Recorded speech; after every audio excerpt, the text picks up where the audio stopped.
Est-ce que vous connaissez ce personnage? En tout cas, ceux qui s'intéressent à la politique béninoise, ceux qui suivent l'actualité politique béninoise depuis quelques années, peuvent mettre un nom sur ce visage. De qui s'agit-il? Il s'appelle Essowe Bata Moussi. Le nom ne vous dit rien. Nous allons vous décrire tout ce qui est lié à ce nom dans un instant.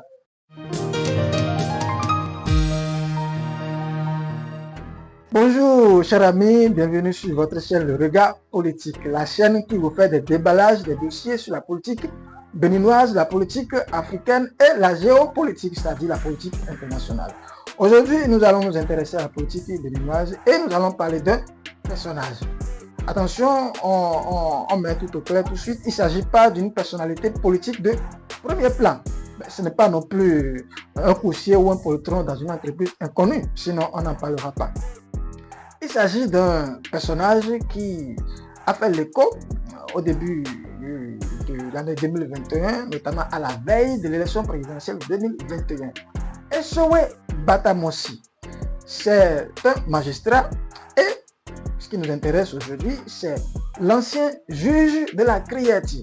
Il est l'un des juges qui ont été désignés lors de la création de la CRIET. La CRIET, c'est la Cour de répression des infractions économiques et du terrorisme. Cette juridiction spéciale créée par le gouvernement de Patrice Talon pour juger des crimes liés à l'économie et du terrorisme. Alors, le fait révélateur, c'est que Essowe Bata Moussi, qui siégeait au sein de cette cour depuis 2018, a démissionné en 2021. Oui, il fallait le préciser parce que la démission ne fait pas vraiment partie de notre habitude ici. Donc, si quelqu'un arrive à démissionner et surtout s'il occupe un niveau un peu plus important, ça fait toujours l'écho. Donc, l'événement a fait l'écho en 2021, de surcroît, l'événement survenait à la veille de l'élection présidentielle de 2021. Cette élection qui a conduit à la réélection de Patrice Talon. Alors, qu'est-ce qui a justifié sa démission? Selon lui, il a dit que voilà, les juges ne sont pas libres de délibérer, qu'il y a une ingérence du pouvoir politique, ce qui portait préjudice aux justiciables. C'est pourquoi il a démissionné, parce qu'il dit que les décisions ne respectent plus le droit, on ne dit plus le droit, mais on suit les injonctions données par le pouvoir exécutif. Donc, à l'issue de cette démission, il a demandé l'asile en France parce qu'il a jugé que la sécurité de sa famille et sa sécurité ne sont plus garanties. Ce statut qui lui a été accordé, oui, la France lui a accordé l'asile politique, donc il est en France depuis 2021 en tant que réfugié politique.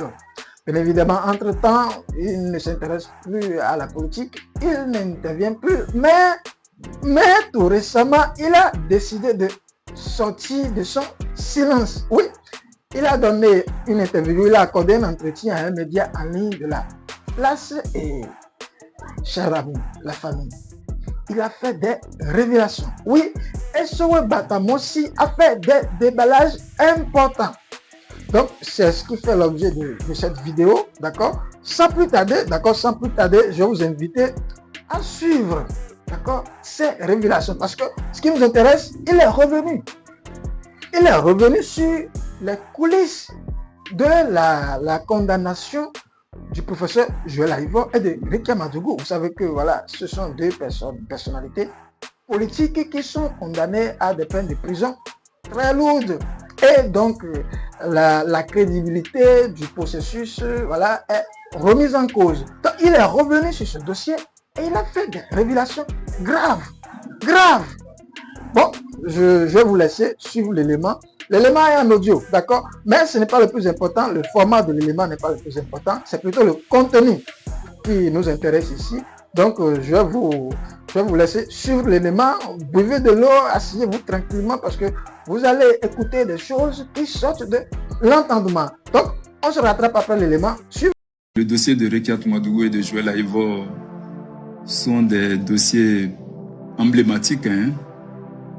Et par rapport à ces dossiers, même le groupe de travail de l'ONU sur la détention arbitraire qui ne fait pas la politique a été clair. Bon, ce groupe-là vérifie notamment quoi? Des critères juridiques et vérifie si la légalité de l'arrestation a été faite si l'arrestation a été faite dans les normes, si l'accès au dossier a été fait, si le respect des droits de la défense a été respecté et si l'indépendance des juges était au rendez-vous. Et dans les dossiers de Rekiat Oumadougou et de Joël Aïvo, les avis donc du groupe de travail de l'ONU ont pointé des violations sérieuses. D'abord les faits. Rekiat Oumadougou, ancienne ministre, figure de l'opposition, a été arrêtée en mars 2021 à la sortie du pont de Porto Novo.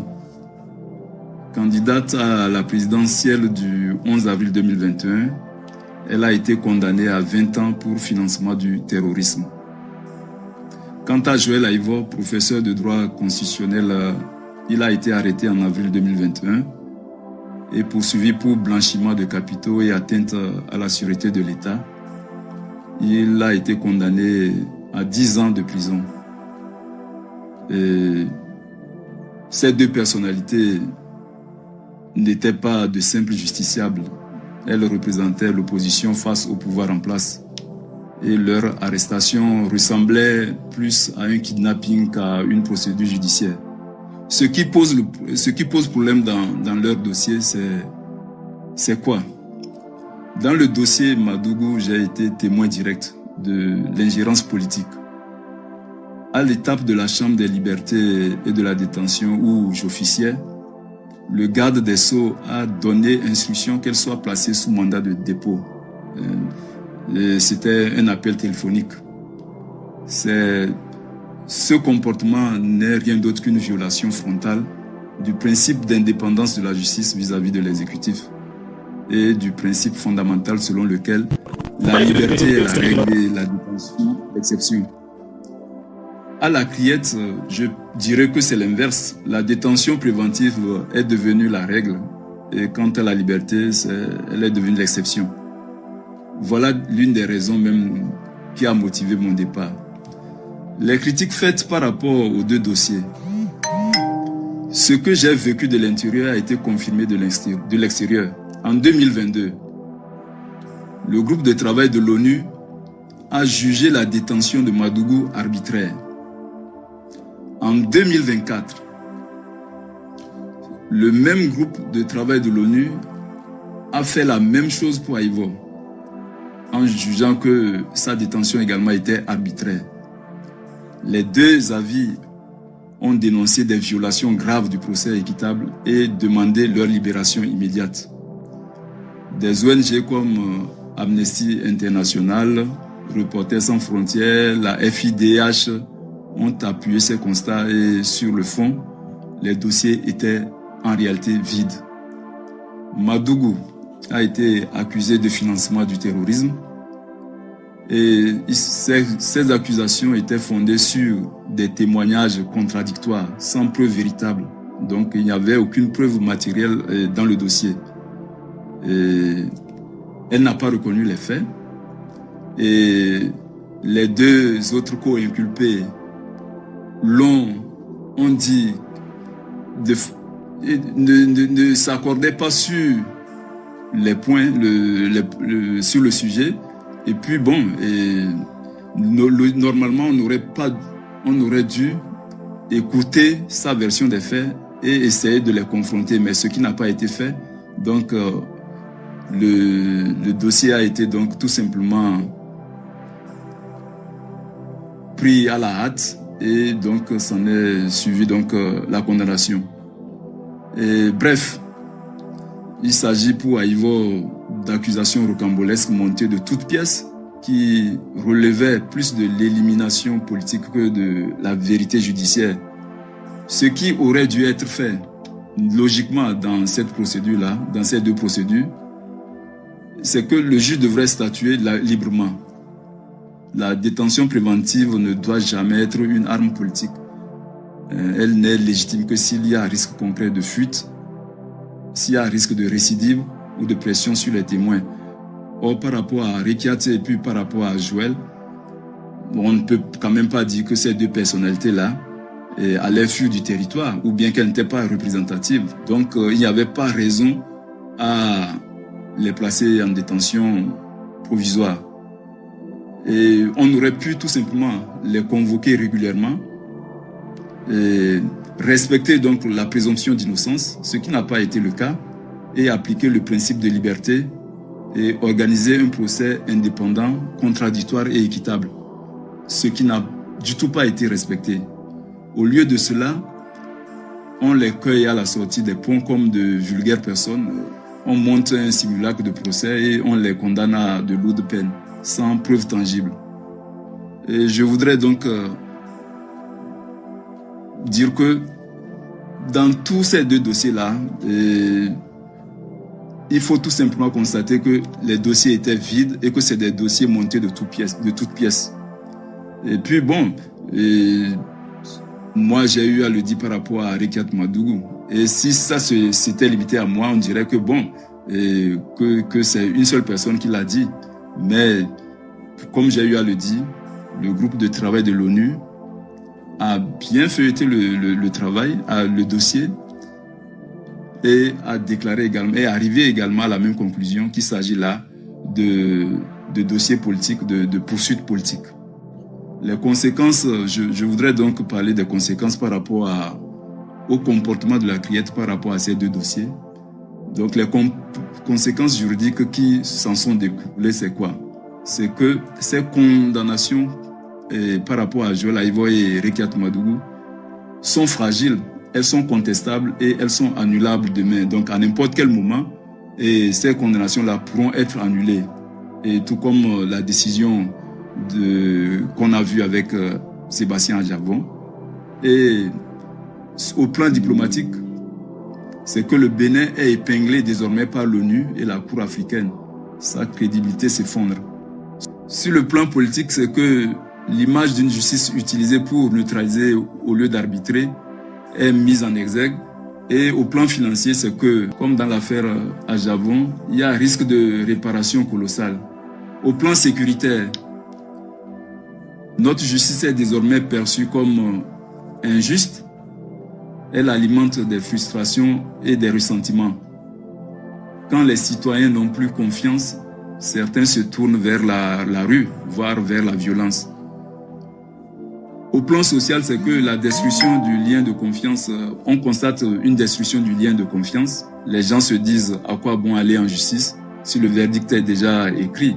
Cela nourrit la peur, l'autocensure et à terme la division et les conflits. Et disons, par rapport à ces deux affaires, que ces condamnations ne détruisent pas seulement les carrières politiques, elles détruisent des vies. Rekiat Madougou, vous savez, c'est une mère. Une mère est arrachée à ses enfants, condamnée à 20 ans de prison. Et par rapport au professeur Joël Aïvo, professeur respecté, il a été humilié, réduit au silence, loin de ses étudiants et de sa famille. Donc, je conclurai tout simplement en disant qu'il s'agit d'une décision qui ne respecte pas la procédure normale. Donc, en clair, les affaires Madougou et Aïvo illustrent parfaitement une justice sous influence. Ce ne sont pas des jugements indépendants. Ce sont des instructions politiques déguisées en décisions judiciaires. Il ne suffit pas de dire blanchiment de capitaux, il ne s'agit pas de dire terrorisme pour qu'on dise tout de go que les faits sont graves parce que quelque part l'unité de police judiciaire a écrit dans son PV que les faits, a relaté certains faits. Il appartient au juge d'analyser, de questionner et de voir si effectivement ces faits-là existent. Mais comme j'ai eu à le dire, dans le dossier Rekiat Madougou par exemple, les faits n'existent pas. On l'accuse de financement de terrorisme. Alors même que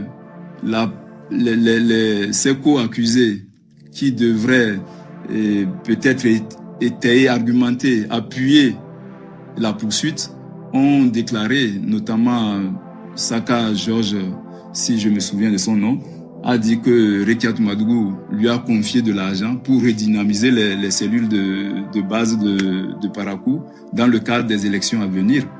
Et puis, quant au colonel qui était dans le dossier, lui autre, qu'est-ce qu'il a dit? Il a dit que son problème qu'il ne connaissait pas Rekiatou Madougou. Donc, dans ces circonstances-là, est-ce qu'on devrait alors dire que Rekiatou Madougou est impliqué dans cette affaire-là? Moi, pour ma part, non. Et puis, ceux qui accusent les victimes dans cette situation, où sont-elles? On ne les a jamais vues depuis le commencement de la procédure jusqu'à la fin de la procédure. Donc, tout ceci laisse penser, moi personnellement, je tire la conclusion qu'il s'agit de dossiers montés. Donc, logiquement, on ne pouvait pas garder normalement en détention Rekiatou Madougou, encore moins la condamner à 20 ans de prison pour un dossier qui n'en est pas un. S'agissant de Joël Aïvo, c'est le même scénario. On n'a jamais vu les victimes. Personne n'est venu se plaindre. Et bon, le dossier était vide, il est plat, c'est seulement les feuilles de la police judiciaire qui sont au dossier. Et puis bon, les quelques questions éparses posées par le tribunal. Et puis bon, on clôture la procédure et bon, on condamne. Mais ce n'est pas ça la justice. La justice, elle mène ses investigations. La justice ne s'en tient pas au PV d'enquête préliminaire du policier. Sinon, quel est alors le travail du juge? S'il faut tout simplement valider les PV d'enquête préliminaire ou bien s'il faut tout simplement croire en tout ce qui vient devant le juge, là, il vaut mieux ne plus porter la toge. Il faut carrément confier ce métier-là à tout passant.